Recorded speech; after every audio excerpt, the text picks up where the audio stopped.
જય શ્રી કૃષ્ણ વહાલા વૈષ્ણવો। શું તમે ક્યારેય વિચાર્યું છે કે સત્સંગમાં જ્યારે દ્રઢ ઇન ચરણન કેરો ભરોસો ગવાય પછી કોઈ કીર્તન કે ધોળ કેમ નથી ગવાતું? આ કોઈ સામાન્ય પરંપરા નથી, પણ આ પુષ્ટિ માર્ગનો સૌથી મોટો અને અંતરંગ સિદ્ધાંત છે। ચાલો આજે આ વિડીયોમાં આ રહસ્ય પરથી પડદો ઊંચકીએ। સુરદાસજી આ પદમાં કહે છે, સાધન ઓર નહીં યા કલી મેં જાસું હોય નિવેરો, એટલે કે કળિયુગમાં શ્રી મહાપ્રભુજીના ચરણો સિવાય ઉદ્ધારનું બીજું કોઈ સાધન જ નથી। આ પદ એ વૈષ્ણવના શરણાગતિ ભાવની છેલ્લી સીમા છે, આપણું અંતિમ સ્ટેશન છે। તેનાથી ઉપર આ સૃષ્ટિમાં કંઈ જ નથી, માટે આ પદ પર સીધું પૂર્ણ વિરામ આવી જાય છે।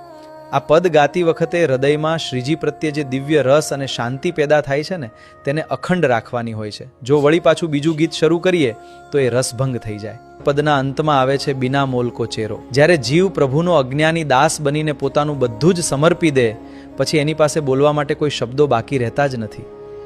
બસ આ જ વૈષ્ણવી રીત છે।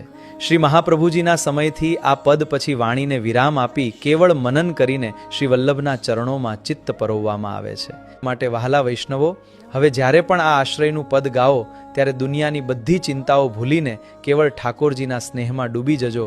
પ્રભુ બધું જ સારું કરશે।